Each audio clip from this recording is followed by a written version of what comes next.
Welcome back to the podcast, or if you're watching me on YouTube, I am Alison Howard, and today I'm so excited to talk to you about something that I talk to my clients about all the time. Once you understand this, it can completely change the way that you approach your growth, the way that you approach your healing, your identity, and the co-creation of your life, because I don't believe that we are the sole creators of our life, right? We're in partnership with God. So the co-creation of your life, and that thing is the subconscious mind. And we've been talking about this for the past few episodes, but this is the key.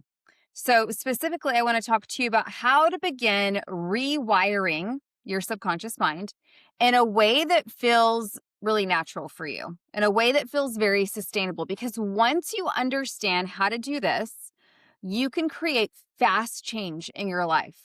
And this is something that, like I said, I work with my clients all the time because they find themselves in this loop. What I see so often is that women who are in the beginning phases of learning about mindset, about manifestation, about self-image, which we talked about last week, and identity, what they do is they immediately try to change themselves through pressure.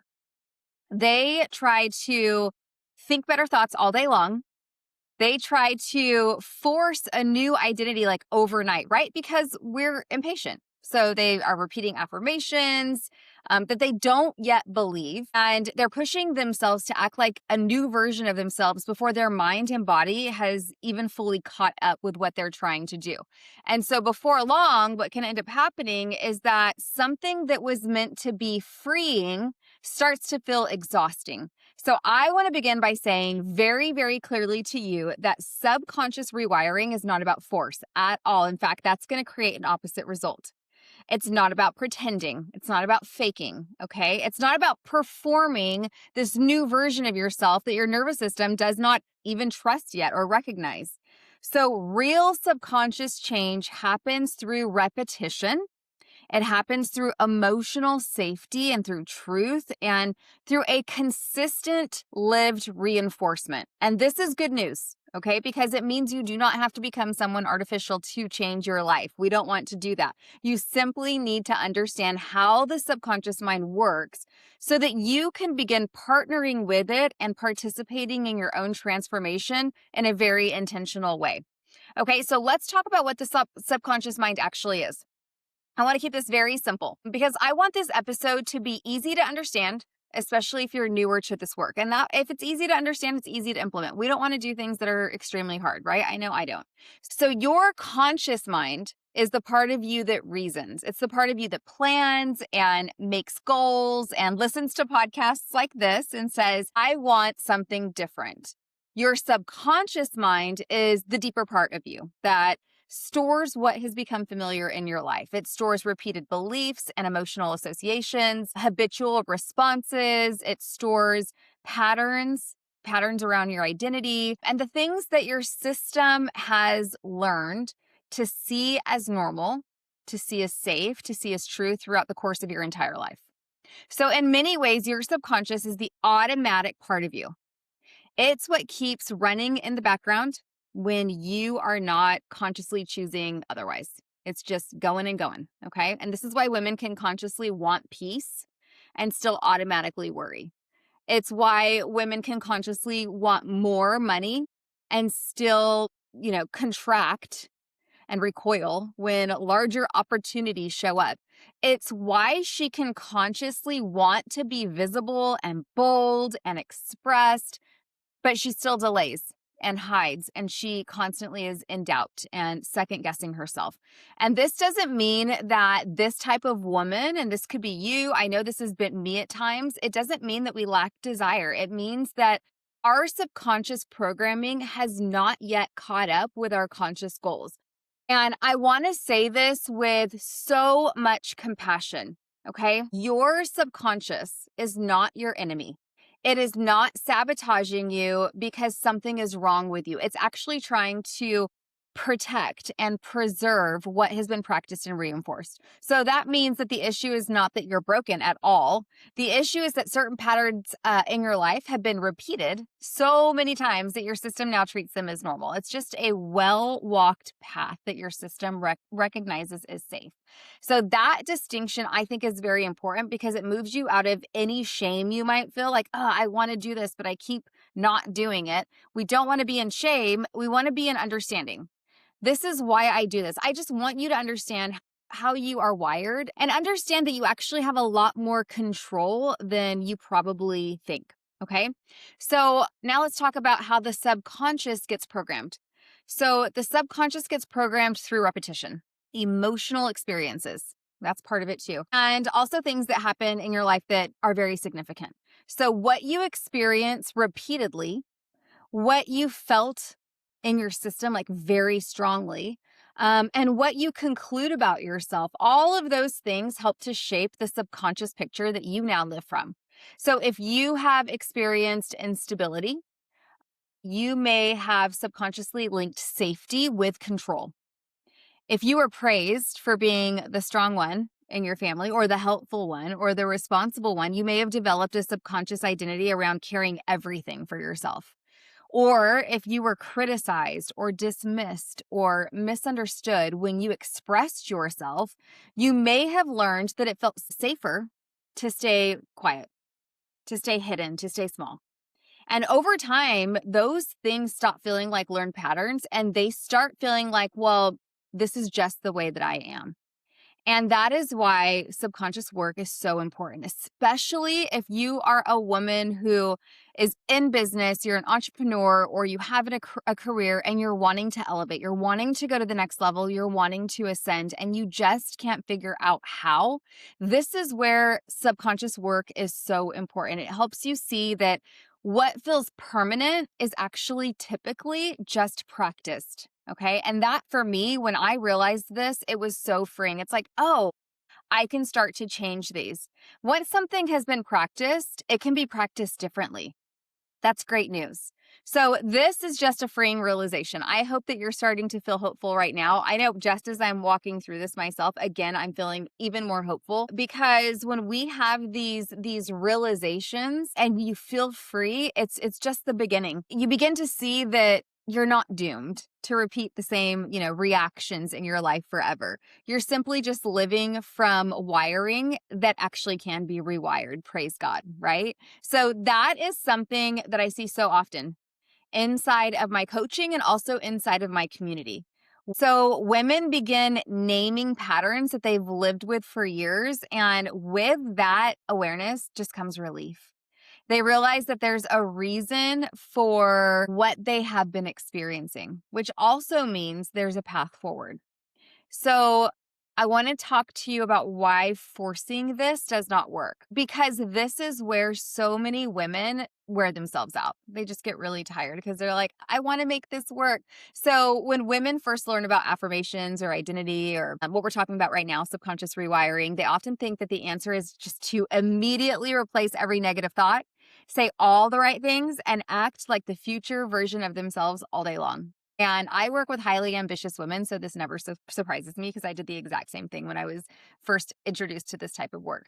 So the problem with that is that when this is done without emotional honesty or feeling safe in your nervous system, it's just another performance. You're just putting on another hat to wear, like, okay, now I'm going to act as my future self.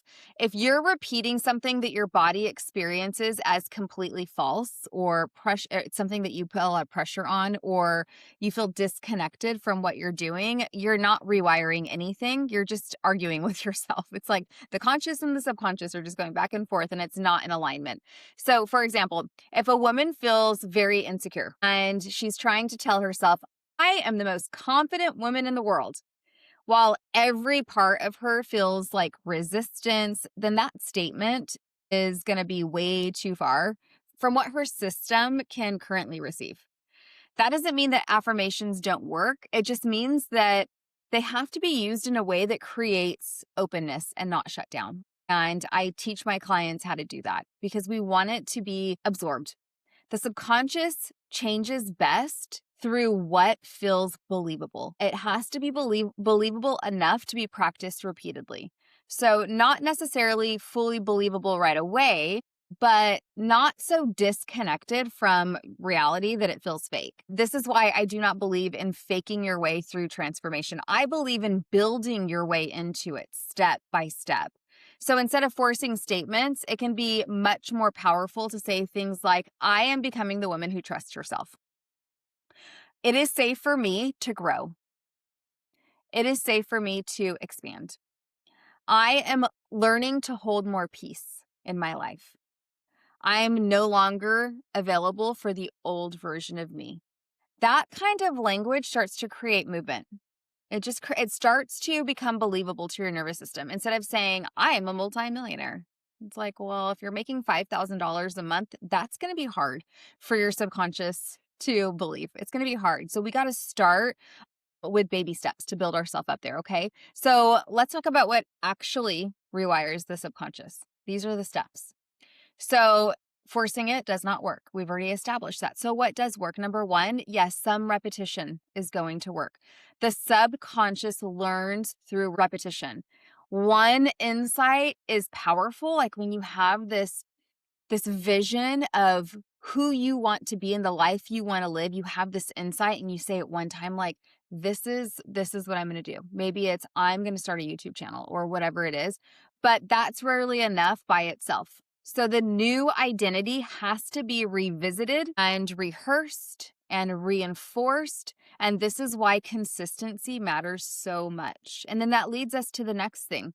The next part of what actually rewires the subconscious mind, and this is just emotional safety, feeling safe with these ideas. So the subconscious does not change under pressure. If you are constantly criticizing yourself, if you are rushing yourself, if you're shaming yourself, your system is more likely to tighten up than to transform. Safety matters because new beliefs are easier to receive when your nervous system is not in this like defense mode. Okay. And then also evidence through action. That's the third thing. The subconscious pays attention to what you repeatedly do. So every time you make a different choice than what you normally would choose, you create evidence for a new identity.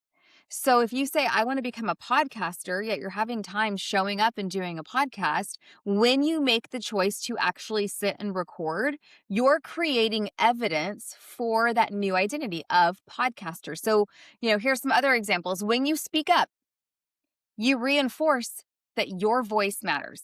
When you normally would stay silent, you wouldn't say anything, but you think about it and you're like, no, I actually can add value to this conversation. I'm going to speak up. You're reinforcing that your voice matters. When you rest without guilt, and this is a huge one for my ambitious women that I work with, rest does not come easily.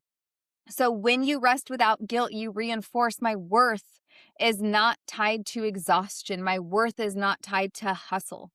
And when you decide, I'm going to be somebody who receives support, you reinforce that you do not have to do everything alone. Okay. And the last way to actually start to rewire the subconscious mind is through simplicity and consistency. Small, repeated practices done over time are way more effective than these, big dramatic bursts of effort that are inconsistent because the subconscious responds to what is steady enough to become familiar. And this is one reason why being in a supportive environment can matter so much when you're doing this work. It actually accelerates your results so quickly because when you're consistently hearing truth, when you're consistently in the presence of people who are encouraging you and they're practicing new thoughts, and you're being reminded of who you're becoming, change becomes easier to stabilize. It just becomes normal. So that is part of why I believe community matters so much in this work. So I want to talk about some practical ways to begin rewiring. Okay, rewiring your subconscious mind. If you're a note taker, write these down. I want to make this super simple, very practical. You probably have heard me say these things before if you've been listening to me for a while, but I'm going to say them again because they're so, so important and cornerstone to this work. And the first one is journaling. So journaling helps you bring subconscious material basically into awareness. So you can begin by asking yourself some questions. What do I seem to believe about money? That's a big one, especially if you're in business and you're wanting to elevate to the next level of income. What do I seem to believe about money? What do I expect in my relationships? What comes up when I imagine being seen? When I imagine putting myself out there, maybe on social media or at that networking group? or whatever it is on the podcast, on the YouTube that you're thinking about doing. What do I believe that I need to do in order to be enough? So once the pattern is visible, you can begin introducing new truth. So you may not like the answers to these questions because you're not answering these questions as your future self. You're answering these questions right now as who you are. And when you see your answers, you're like, oh, interesting. Okay, well, now I can start introducing new truth. Okay, the second thing, the second way to begin to do this work is visualization. So visualization helps the subconscious rehearse a different experience. So you're not daydreaming aimlessly. You're not just sitting there daydreaming. You're intentionally imagining yourself responding in a new way, or doing something in a different way, or going for that thing, or doing that thing. So you might visualize yourself speaking calmly in a really hard conversation. You might visualize yourself showing up online with total confidence. You might visualize yourself receiving money without tension or resistance. You might visualize yourself making decisions without spiraling. And this helps your system become more familiar with the woman that you're becoming. Visualization is so powerful, especially as you're falling asleep at night and as you're waking up in the morning. Your conscious brain is starting to go offline, and your subconscious brain is very suggestible during those times. And so I love doing visualization. I love imagining my desired outcome as I'm drifting to sleep or as I'm starting to wake up. And that leads to the next one, because this is also part of that, is meditation and stillness. So meditation helps to create space between your thoughts and your reactions. It helps you observe your thoughts rather than automatically obeying every thought that passes through your mind. Because the thing is, we have a lot of different thoughts, and a lot of those are recycled thoughts. About 85%, 90%. It's a high percentage of our thoughts are just recycled thoughts from the past, from yesterday and all the days and weeks and months before. And so what meditation helps you understand, when you are just sitting still, your eyes are closed, and you are relaxed, you are able to see your thoughts come through. You look at those thoughts, you observe them, they pass through your mind, and you let them go without any judgment. And that space gives you choice. And choice is really essential for rewiring. A thought will come up and you'll be like, no, I don't agree with that thought. I'm not partnering with that thought. Move along. Or a thought comes up and you're like, absolutely. That is, yes, I want to receive that thought. And so it just gives you the opportunity to be still and to be quiet and to observe. And then I think identity-based repetition is powerful. This is the fourth thing, okay? Identity-based repetition. What does that mean? So instead of exaggerated affirmations, I often recommend identity statements that are just more believable. I am becoming a woman who moves with peace. That's believable.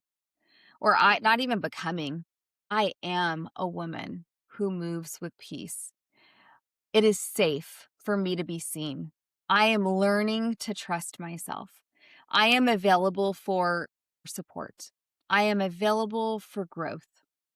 These often land way more honestly and can be repeated with consistency because it's more believable. And then the last thing, this is the fifth thing, gratitude and evidence tracking.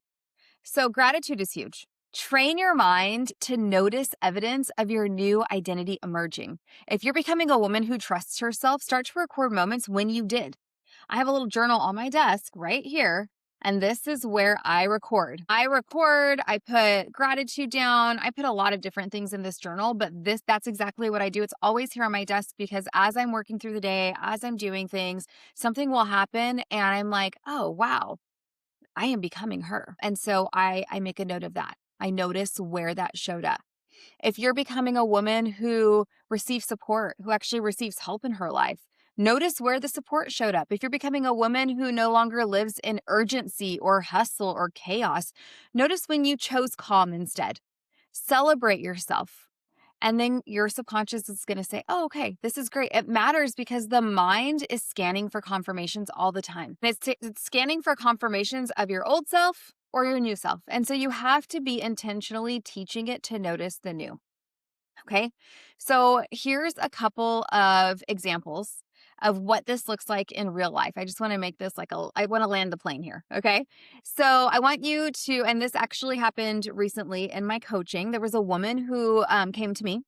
She wanted to grow her business. But every time that she thought about herself being more visible, like putting herself out there using, Instagram and TikTok and social media and whatever, her body just tightened. She would delay posting. She would write a caption and rewrite it and rewrite it and rewrite it. And she would tell herself, I just need to be more consistent. But at the conscious level, it was very inconsistent. And at the subconscious level, that's because she felt unsafe. Visibility for her felt really unsafe. So her rewiring work as we were working together did not begin with post more. We weren't trying to build that consistency. Instead, we were trying to begin to notice what is being brought up in her as she thinks about being seen. So it involved her visualizing herself being more visible and calm at the same time. It required her to speak new truth around safety as far as her own expression was concerned.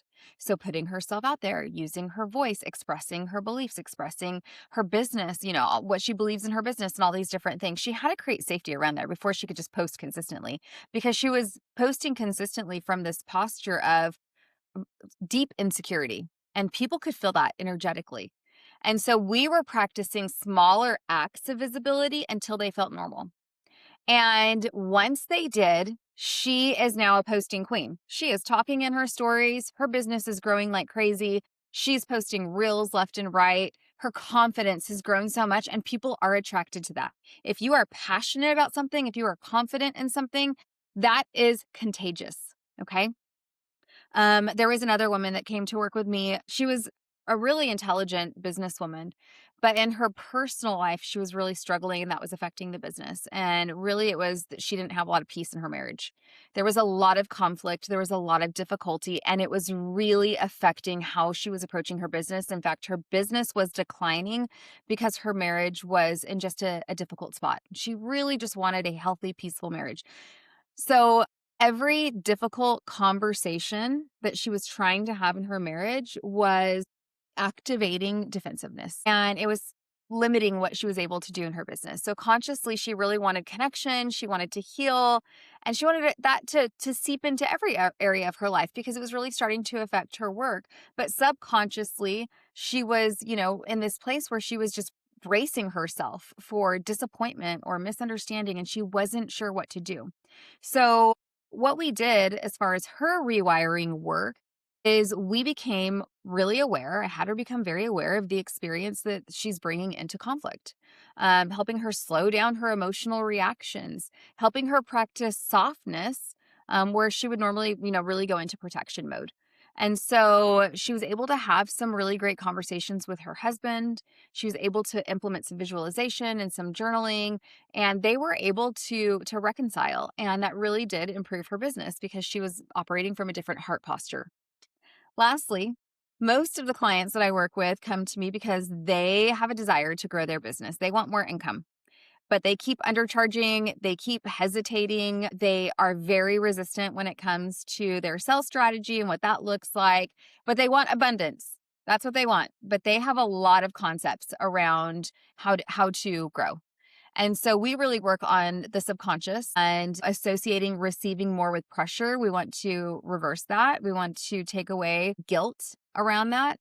And we're able to move them into a space where they're able to grow their business because they no longer feel those associations that they were feeling before when it came to that. So this is why surface level strategies are often not enough. People will come to me and they'll say, I've bought this course, I've done this thing, and it's not working, nothing's working. And when we're at that point, it's because they're doing surface level strategy, and that's not what's going to move the needle. If the subconscious still treats the next level as unsafe or unfamiliar or unavailable, it doesn't matter how many courses you take, it's not going to move the needle, because change is just going to feel much harder than it needs to, because you haven't done the deeper work in your identity, in your subconscious. So how do you know? How do you know if you're doing this work? How do you know if your subconscious is changing? A question I get all the time. How do I know if this is working? So you know your subconscious is changing when new responses begin to feel more available. So you know if it's working when you catch an old thought sooner or you recover from triggers faster. You feel the trigger, that leads to a thought, which leads to feelings, which leads to actions and then results, and you're able to control that process. You choose differently with less drama. Another piece of evidence that you'll see is that the old identity feels less convincing. So when you're like, "Oh, I'm just going to do it the way I've always done it," you're like, "Actually, no. I'm not convinced that that's the best way." You start to really question old ways of doing things. And the new identity starts to feel more familiar. You start to say, "Oh yeah, this is how I do this. This is the new way that I'm moving in this life, in this business." And it's subtle before it becomes obvious, just like anything. You start going to the gym on a regular basis, you start putting in those reps, and little by little, a little adds up to a lot, and you start seeing results. This work is exactly the same internally. You start to do this work, and little by little, it compounds, it stacks, and then you start to see the results. And it might look like staying calm in a moment where you used to spiral. It might look like setting a boundary really quickly, where before you would delay and delay and delay. Or it might look like just not over explaining yourself.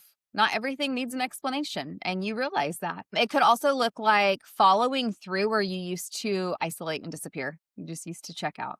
Don't dismiss subtle change as you're doing this work. Slow change is still real change, and nothing is slow because it's compounding. So before we close, I want to leave you with a few takeaways. So first, your subconscious mind is not working against you. It is repeating what has been practiced and reinforced. The second thing is that rewiring does not happen through force or performance. It happens through repetition, through feeling really safe, through being honest and truthful with yourself, and through consistency. The third thing, if your conscious desires and automatic patterns don't match, and they don't, if you're listening to this and you're wanting to grow, your desires, your conscious desires, the things that you want in your life, and your automatic patterns don't match, those things are not broken though. It does not mean that you are broken. It just means that there is subconscious work to do. So if there is something that you want, in a really good way to know if you want something is observe where you feel jealous of other people. Jealousy is a great alert for what it is that you're deeply wanting to do. So if you see somebody showing up in Instagram in a way and you're like, "Oh, I wish I could do that. Like, I want to do that." Like, you feel a little jealousy about that. That's a really great clue that there is something there that you're probably meant to do. Okay. The fourth thing, small repeated choices matter than short bursts of intensity. Consistency rewires your subconscious mind, and it rewires more deeply than pressure ever will. So being consistent in small repeated choices is what matters the most. Just like going to the gym, just get the shoes on and go, right? These are small little choices that we make that stack up.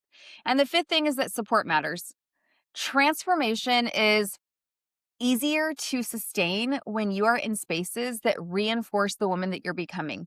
We are better together. And when you're trying to do this work alone, it's so easy to just go back to complacency, to go back to what you've always done and what feels familiar. When you're around people, when you're around me, when you're around the people in my community, when you're listening to this on a regular basis, when this is in your ear day in and day out, you become like the people that you surround yourself with.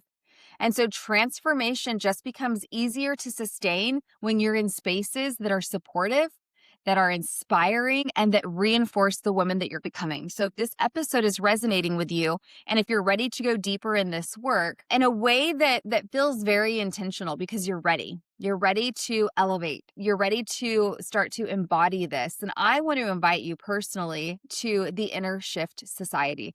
This is my private community. It's a space where we don't just talk about identity or self-concept or subconscious rewiring and business and embodiment. We don't talk about that stuff in theory. We actually practice it. We reinforce it. We integrate it. It's a space for women who are ready to stop looping in those old patterns and begin to stabilize something new. So I will put in the show notes how you can join us. I would love for you to join us. And if you are listening and you want even deeper personalized support, that's also part of the work that I do in my coaching. But really, my easiest invitation to you today is just to get in the room, get into the private community. Put yourself in an environment that supports the new identity that you're building, because that matters more than most women realize. It is so, so important. So I want to leave you with this. You do not have to fake your way into a new life or into a new business. You don't have to become somebody that you're not. You don't have to force your way into this new identity. We're not doing that. I don't want you to be artificial in order to change your life, to change your business, to change your circumstances. What you need to do is simply understand what has been practiced and then begin practicing something new with patience for yourself. Have grace for yourself and be intentional with this. So I want you to ask yourself today, what has my system been trained to repeat? And what am I ready to rehearse instead? Because you have that control in your life. That question can change everything. It's the beginning. Okay. So now I want you to go and be the woman that your future is waiting on. Thank you so much for spending this time with me today. I never take that lightly. And I hope that as you go, you will be blessed. I will see you all next week. Bye bye.